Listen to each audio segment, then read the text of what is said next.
Bonjour à tous, bienvenue dans votre magazine Les gens des hauts. Attention, attention, question géographie. Top, situé entre Abbeville et le Tréport, embrassé par les vallées de la Somme et de la Brelle. J'abrite un territoire où se mêlent monde rural et monde industriel, berceau de la serrurerie et de la robinetterie, riche d'une longue histoire qui a forgé ma réputation dans ces secteurs d'activité et qui me permet encore d'aujourd'hui d'y tenir le premier rôle. Je suis le Vimeux. Allez, sommaire. Je vais visiter un château, témoin du riche passé industriel de la région. J'irai voir Jean-Marie, qui nous donnera toutes les clés pour comprendre l'histoire du Vimeux. Je vais fondre des objets de luxe. Ouh, c'est chaud. Je vais rencontrer celles et ceux qui fabriquent tous les jours des centaines de serrures. Et puis direction les pâturages avec un berger, berger et chanteur d'opéra.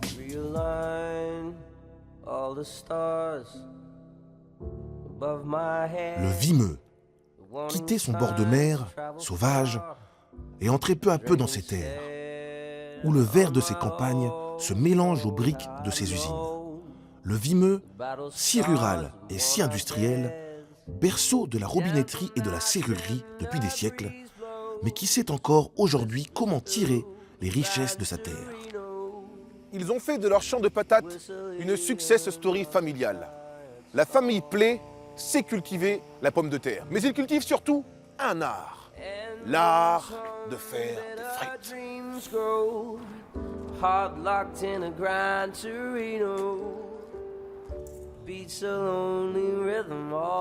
Bonjour la famille Play.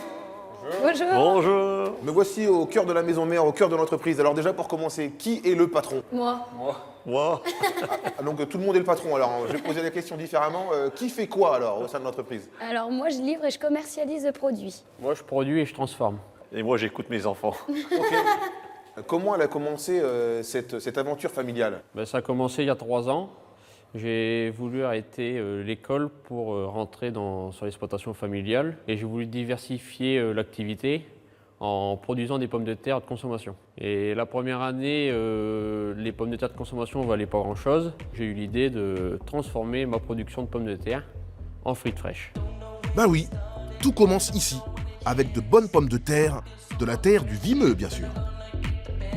La pomme de terre est envoyée dans un flux d'eau et le flux d'eau, donc à une vitesse de 90 km/h, est projeté sur une grille qui coupe la pomme de terre en frites.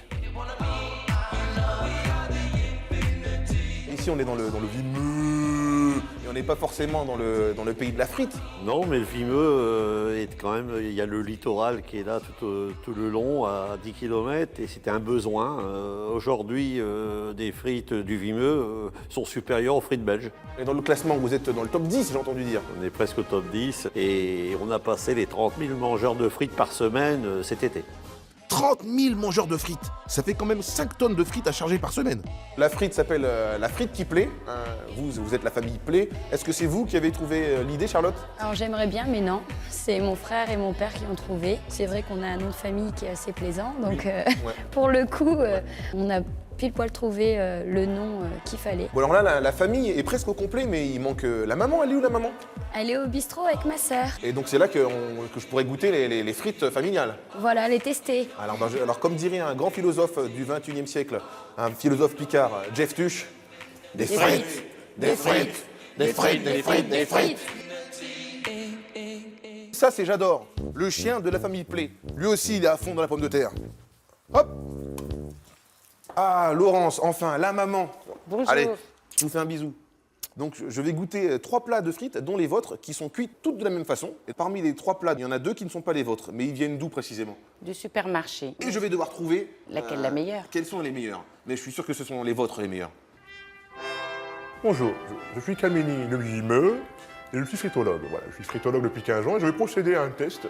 Je vais goûter 3 plats différents, dont celui de la famille Play, afin de distinguer quel est le meilleur plat.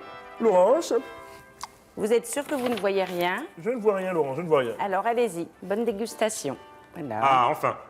You won't admit you love me, and so how am I ever to know? You always tell me, perhaps, perhaps, perhaps. Laurence, mon choix est fait. Ça y est, je peux vous enlever votre bandeau? Bien sûr. Donc votre choix est fait sur... Celle-là, en fait. Donc vous avez choisi la frite qui plaît. C'est vrai? Oui. Regardez. Voilà. Eh ben, voilà, la frite qui plaît, messieurs, dames. Sans trucage. Take me to church, I worship like a dog at the shrine of your lies. I'll tell you my sins and you can sharpen your knife. Offer me that deathless death. Jean-Marie Thomas est un passionné d'histoire. Né dans le cœur de ce Vimeux, il a fait toute sa carrière dans une serrurerie de la région, aujourd'hui disparue. Inutile de préciser qu'il peut nous ouvrir toutes les portes de la mémoire de ce Vimeux. J'ai franchi le portail de cette entreprise en 1965, quand j'étais étudiant en technique et je suis venu faire un stage pour gagner un peu d'argent. Et j'y suis resté 40 ans. Ici, nous sommes au musée de la serrure du Vimeux, qui est une dépendance du château de Fréville. Le pays de Vimeux, c'est en gros un carré qui est sur la pointe, comme ça. Et en haut de ce carré, au nord donc, du pays de Vimeux, il y a la baie de Somme. Et la baie de Somme, c'est le seul endroit, à part le Rhin, pour rentrer dans le continent européen. On a du métal, il y a de la monnaie, il y a du trafic. Il y avait toute cette prédisposition à la région pour pouvoir un jour se développer. Sous Louis XIV, ces paysans, ils semaient, ils récoltaient, etc. Ça leur prenait 7-8 mois de l'année. Et puis après, l'hiver, ils ne faisaient pas grand-chose. On n'était pas très loin de Paris et il y avait déjà un flux commercial important avec les chasse-marées. Les chasse-marées, ce sont ces marchands de poissons qui partaient livrer le poisson au boulevard Poissonnière à Paris. Et les serruriers se sont servis de cela pour acheminer leurs serrures. Donc c'est la proto-industrie qui a débouché sur la révolution industrielle du 19e après. Alors ici, c'est l'exemple type d'une ferme, voilà une entrée de ferme, ce qu'on appelle ici une carterie, l'endroit où les charrettes se garaient quand elles étaient pleines de céréales. Et 30 mètres devant, ici, il y a l'usine, la ferme et l'usine qui se côtoient, quoi. Alors nous sommes ici à Tully, petit village typique du Vimeux qui a été agricole comme tous les villages du Vimeux, qui est devenu industriel. Et ici, vous avez l'exemple d'une cité, une cité ouvrière. Ce tout petit cadenas, c'est un fermoir, soit pour un bracelet, soit pour une épingle de cravate. Il aurait soi-disant été fait dans un louis d'or. Alors il y a la petite clé, il fonctionne comme un cadenas tout à fait normal. En réalité, j'ai raté mes études. On m'a mis dehors, je suis parti en technique, où là, bon, ça a été très bien. J'ai été premier au collège, au lycée technique, ça marchait tout seul, mais ça me plaisait pas vraiment, c'était pas ce que je voulais faire. J'aurais plutôt voulu être peut-être journaliste ou architecte ou designer. Alors aujourd'hui, je suis retraité, voilà, et j'ai continué à m'intéresser à cette activité parce que c'est peut-être la seule région française qui a conservé une industrie née sous Louis XIV et qui aujourd'hui emploie toujours 5-6 000 personnes dans le Grand Vimeux. Et donc ça m'a donné envie de la faire connaître. Je me suis rendu compte que j'avais un petit don, entre guillemets, pour aligner 4 mots, quoi. Donc est venue la rédaction d'un bouquin pour exposer, pour laisser une trace donc, de toute cette activité serrurière de la région, quoi. Et des traces de cette activité fulgurante, il en reste. Je me rends dans le petit village de Tully pour y admirer un témoin de la richesse de ce passé industriel. Voici un château, ou un manoir, ou une grande maison, comme disent les propriétaires. Une grande maison qui possède toutes les clés de la réussite, puisqu'elle appartenait à une famille de serruriers d'art du 19e siècle qui a plutôt bien réussi. Monsieur Petit, bonjour. Bonjour. Bonjour. Ravi de vous recevoir. Ah, écoutez, merci de me recevoir dans votre château, merci beaucoup.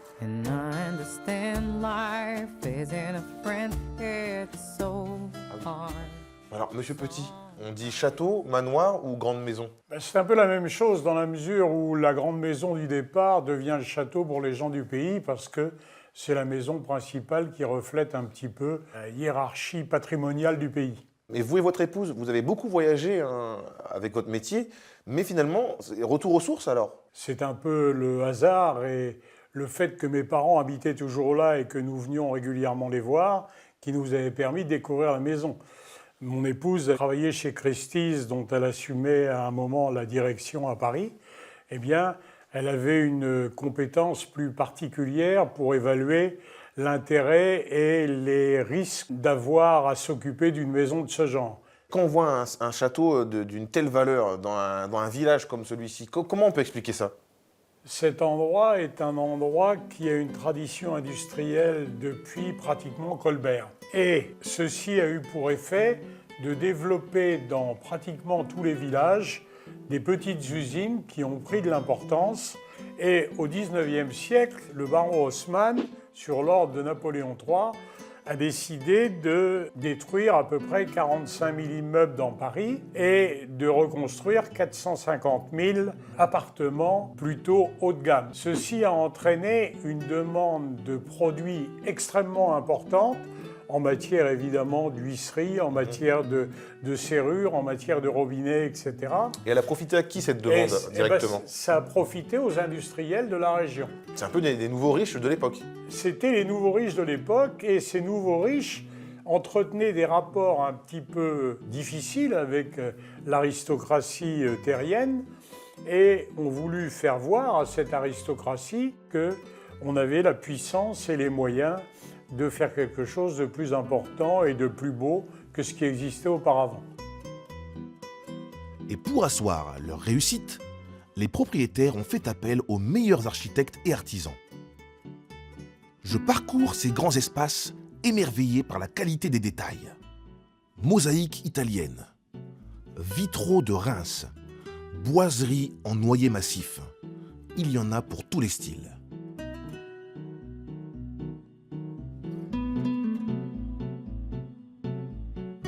Ici, c'est une pièce de style Louis XVI, mais je dis bien de style Louis XVI, puisque faite au XIXe siècle, ça n'est pas une pièce Louis XVI, mais de style Louis XVI, contrairement aux meubles qui, eux, sont d'époque. Donc le meuble, on peut dire que c'est un meuble Louis XVI. Tout à fait, oui.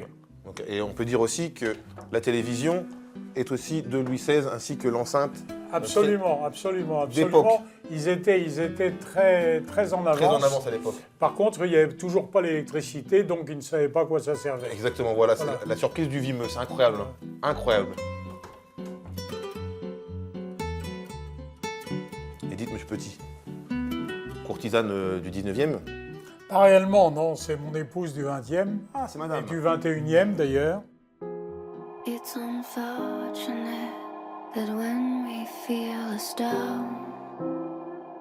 Si le Vimeux est riche de son passé, il n'a jamais cessé de cultiver son savoir-faire.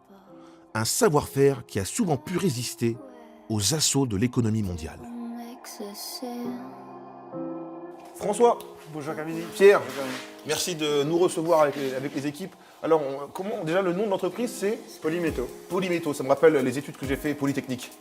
Vous sont sceptiques. On n'est pas loin. Et vous avez raison d'être sceptique, parce que c'est pas vrai. Alors c'est quoi donc l'histoire de l'entreprise? C'est votre papa qui a repris l'entreprise en 93. Il a repris une fonderie de Tringles-Laredo qui était juste en train de vivoter, qui se faisait concurrencer par d'autres types de fonderies, comme des fonderies chinoises, portugaises, polonaises.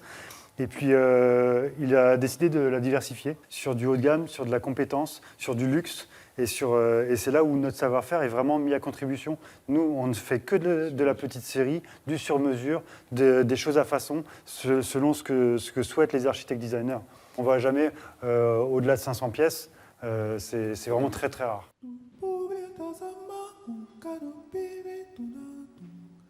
Je suis vraiment dans l'atelier moulage. Voilà, c'est ça. C'est votre spécialité, le moulage. C'est ça, c'est mon espace. Alors, on moule quoi là aujourd'hui? Je suis en train de mouler des pâtes à canard.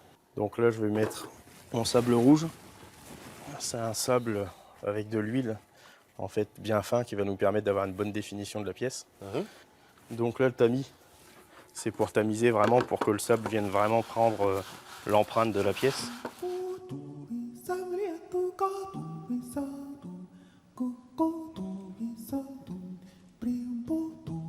Combien de degrés là on a Là, on est à 1250 degrés. La coulée, c'est tout le processus. Hein. C'est d'ici jusque là, ça s'appelle la coulée. Voilà. On a quoi comme matière là en fait? Là, c'est du bronze. Là, vous utilisez du charbon, pourquoi? C'est un fil de couverture en fait pour éviter que le métal s'oxyde au contact de l'air.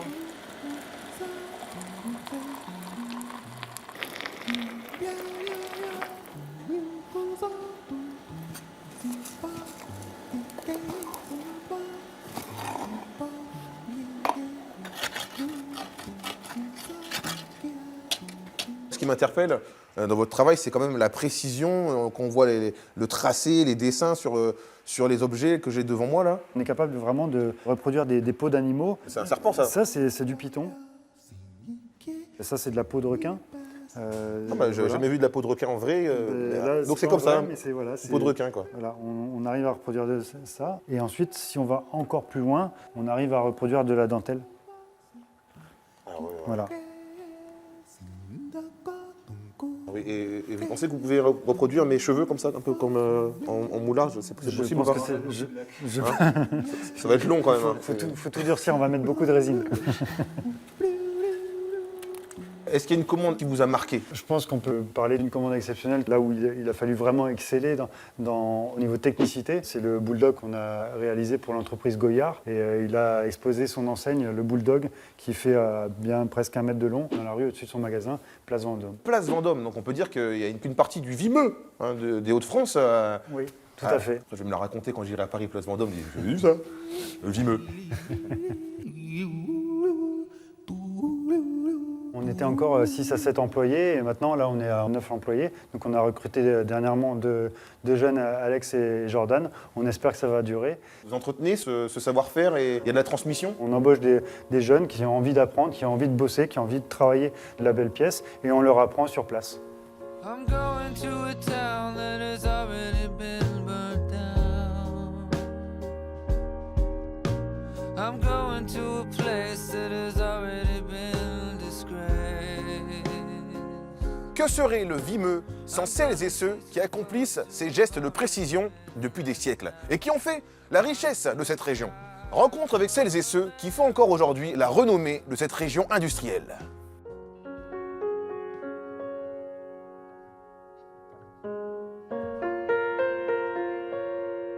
Je m'appelle Patrice, je travaille dans cette entreprise depuis 22 ans. Je m'appelle Fanny, j'ai 37 ans. Et ici, à côté de moi, c'est mon fils.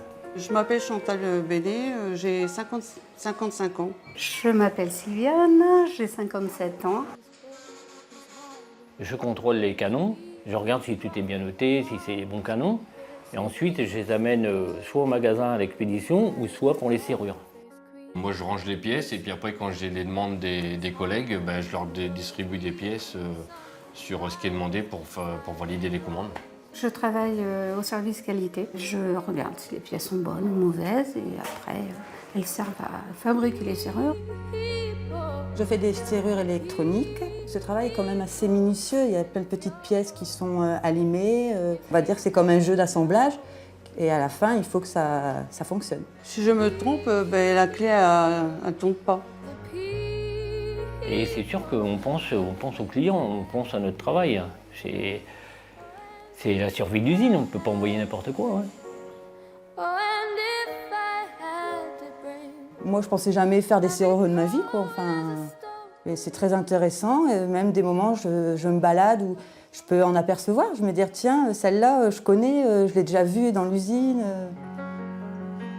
Quand j'avais 16 ans, que j'ai cherché du travail, j'ai fait 3 entreprises, on m'a dit oui à chaque fois. En ce temps-là, il n'y a pas de souci. J'avais envie de changer parce que je travaillais dans l'hôtellerie, la restauration, et puis ça ne me plaisait plus du tout. Et moi, j'ai mon frère qui travaille ici. Ça fait plus de 20 ans. Il m'a dit, pourquoi tu n'essayes pas de venir ici? À 16 ans, je suis rentrée à l'usine avec mon père. J'aurais aimé être, comme les enfants disaient avant, maîtresse d'école.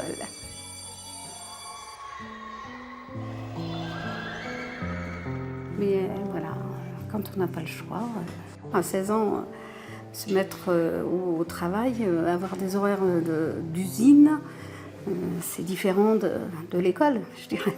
Mais bon, le temps fait que voilà, j'ai fait ma carrière comme ça. Et puis maintenant, on se rapproche de la retraite, quoi. Dans 3 semaines, ce sera mon dernier jour de travail.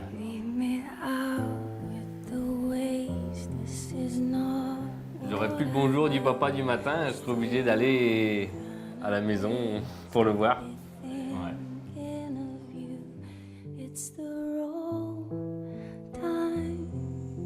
Si on ne travaille pas, on ne vit pas.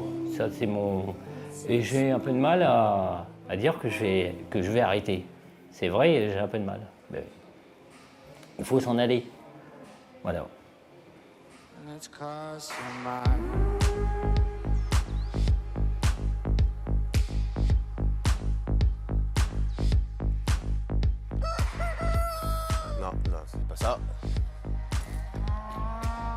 c'est pas ça non plus. Je cherche un chanteur lyrique. Il y a quelqu'un. Eh oh, eh oh, eh oh, eh oh. Merci les chiens, mais c'est pas vous que je cherche. Y a quelqu'un?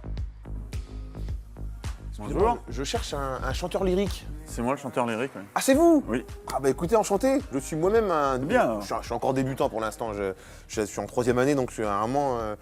quand on bien. connaît la difficulté de la discipline, je suis un débutant. Comment on passe de chanteur lyrique à berger? Quand on est né berger, on est chanteur lyrique et on redevient berger. Retour aux sources, on peut dire. Ouais, tout à fait. Et là, ça vous manque pas du tout la scène Non, pas du tout. Non, c'est des choix de vie, donc ça me manque pas, moi. Une vie, c'est long, hein. J'avais dit que je ferais ma carrière de musicien. Je suis parti au conservatoire, j'ai passé mes diplômes de chef d'orchestre. J'ai commencé à diriger, j'ai dirigé des écoles de musique, tout, donné des cours, directeur d'école de musique. Un jour, je suis venu au chant par hasard. C'est une prof de chant qui a trouvé que j'avais une très belle voix. Je suis parti dans le chant parce que j'ai adoré le théâtre. Je me suis retrouvé à l'opéra en tant que soliste. Puis bon, j'ai fait ma carrière. Et à 40 ans, j'ai dit maintenant, je refais des études. Donc j'ai refait des études, j'ai repassé un bac pro, une licence en génétique animale. Et donc j'ai repris la ferme. Mais ça veut dire que dans votre famille, il y avait... nous, c'est oui. 7 générations ici. De bergers, voilà. De bergers. À défaut de prendre des cours de chant lyrique, je vais prendre des cours de berger. Allez-y. Maintenant que je suis là, je vais apprendre un peu les... Alors, on va apprendre à attraper un mouton déjà. On va commencer par ça. Tu regardes bien. La même ou... Si tu veux. Disparition. Hop. Le coup. Viens. Ah, le coup, donc tu prends par le coup. Le coup. Hop. Oh, j'étais pas loin là. Alors, quels sont les premiers gestes du berger quand on arrive le matin? Faites la surveillance. Là, on ne voit pas, mais il y a des hiérarchies. Ce sont toujours les mêmes qui vont manger les premières. Donc, selon les comportements de tes animaux, tu dis, tiens, aujourd'hui, toi, t'es pas bien. Donc, il faut soigner. Ça, c'est le premier geste. Et le deuxième geste, c'est donner à bouffer parce que ça mange. Tu vois. Et puis après, il y a toujours plein de boulot. Enfin, il y a les agnelages. Moi, j'ai 400 moutons. Hein, donc, tout seul, j'ai décidé de vendre... Tais-toi, toi. J'ai décidé de vendre ma production en circuit court. J'ai rien du tout qui part pour les grandes surfaces et compagnie. Ça, c'est pas dans ma philosophie du tout. Tout à l'heure, on parlait de lien avec l'art. C'est exactement la même chose. Je veux dire, si tu veux faire les choses comme il faut, ça demande un gros investissement de ta part. Toi qui chantes, hein, tu le sais. Ok, ça y est, qui essaye pour l'instant. Pas grave. Qui chante. Bon, alors, on l'a compris, vous êtes définitivement berger. Mais avez-vous encore des contacts avec le monde de l'opéra, des amis ou des connaissances qui viennent vous rendre visite ou... Non. Non, c'est un vrai nom, ça, c'est... Oui, mais c'est un vrai nom. Quand t'es chanteur d'opéra, t'es soliste, tu gagnes du pognon, hein, t'es sur le devant de la scène, tu brilles. Quand t'es berger, t'es dans ta bergerie, t'es en bleu de travail, tu sens mauvais, tu gagnes moins de pognon. Voilà, t'as moins d'amis, forcément.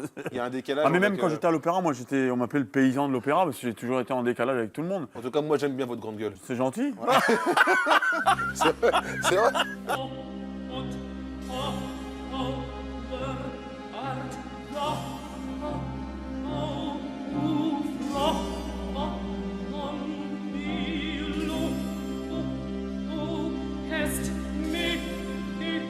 Le Vimeux, terre magnifique. Vous êtes d'ici, vous, hein? Vous êtes né ici? Tout à fait, je suis né ici à Rogny-Rue. Oui. Alors je vois cette pâture, du coup, ça me donne envie de parler de l'éco-pâturage. Qu'est-ce que l'éco-pâturage? Je mets mes moutons partout. J'ai des conventions avec les communautés de communes, avec des entreprises. Hein. En fait, pour éviter de tondre mécaniquement, j'ai des moutons à droite et à gauche, quoi. Vous avez un partenaire? Tout à fait, ma chienne. Sans elle, je ne peux pas travailler. Un berger sans chien, c'est un coureur cycliste sans vélo. C'est pas possible. Les moutons à gérer tout seul, c'est impossible. Il faut absolument le chien. Donc c'est elle qui gère tout, qui me ramène les moutons, quoi. Tu veux que je l'envoie me chercher les moutons? Alors je vais essayer d'abord moi de lui demander, et si j'échoue, à ce moment-là je vous passe le relais. Pepsi! Non, pas ça, non. Elle m'a pris un petit peu au dépourvu quand même la Pepsi pour le coup. Hein, hop. Allez, va. Combien de temps elle va mettre pour ramener les moutons? Ça dépend du bon vouloir des moutons et du chien. Et elles se connaissent très bien, donc elles s'amusent à faire des jeux. Là, ils vont s'amuser là. Wow. Le temps change rapidement ici. Ah oui, ici c'est impressionnant, t'as vu? Il y a du soleil, 5 minutes après il pleut. Il y a moyen que vous me chantiez un truc pour que le soleil revienne ou pas? Je vous lance sur... je connais un peu le début. Va pensiero sulle dorate, va tipo Rosa sui clivi, sui colli.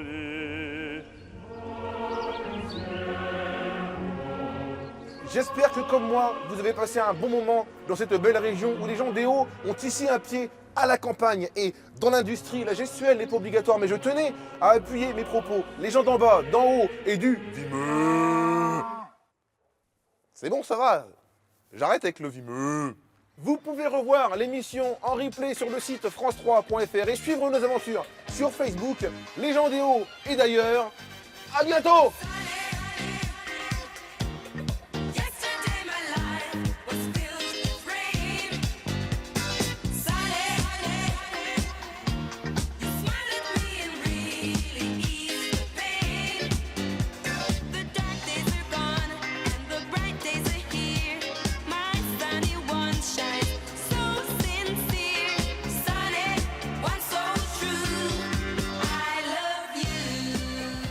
Vimeux. Ma blague sur Vimeux, t'es bien quand même, non? Oui, je dois pas téléphoner, mais oui.